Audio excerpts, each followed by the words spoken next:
جو ایک آدمی کا گدھا مسجد میں جا گھسا۔ مولوی صاحب اس کے مالک سے بے حد خفا ہوئے اور بولے، تمہیں پتہ نہیں یہ مسجد ہے، اپنے گدھے کو باندھ کر رکھا کرو۔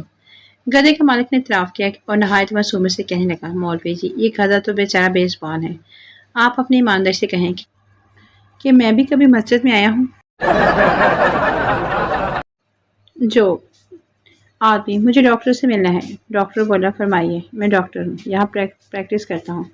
آدمی نے کہا، میں اپنے علاج کے لیے حاضر ہوا ہوں۔ ڈاکٹر نے کہا، میں نے عرض کیا میں یہاں پریکٹس کر رہا ہوں۔ آدمی نے کہا، مجھے پریکٹس کرنے والا نہیں، مجھے تو ایسا ڈاکٹر چاہیے جو میرا علاج کر سکے، ورنہ میں طبی موت مرنا پسند کروں گا۔ جو گلی میں کوئی آواز لگا رہا تھا، 400 روپے میں زندگی بھر بیٹھ کر کھاؤ۔ اشتیاق ہوا کہ دیکھیں کیا اسکیم ہے، کیا آفر ہے۔ باہر نکل کر دیکھا، آواز لگانے والا کمینہ کرسی بیچ رہا تھا۔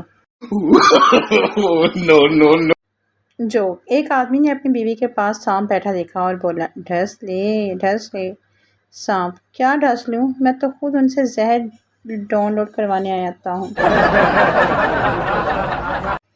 تصویر تیری دل میرا بہلا نہ سکے گی، یہ تیری طرح مجھ سے تو شرما نہ سکے گی۔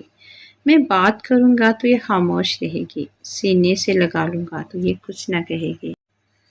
آرام وہ کیا دے گی جو تڑپا نہ سکے گی، تصویر تیری دل میرا بہلا نہ سکے گی۔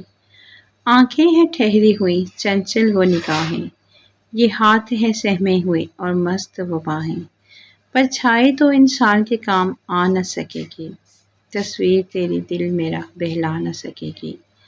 ان ہونٹوں کو فیاض میں کچھ دے نہ سکوں گا، اس دل کو میں ہاتھ میں بھی لے نہ سکوں گا، الجھی ہوئی راتوں کو یہ سلجھا نہ سکے گی، تصویر تیری دل میرا بہلا نہ سکے گی۔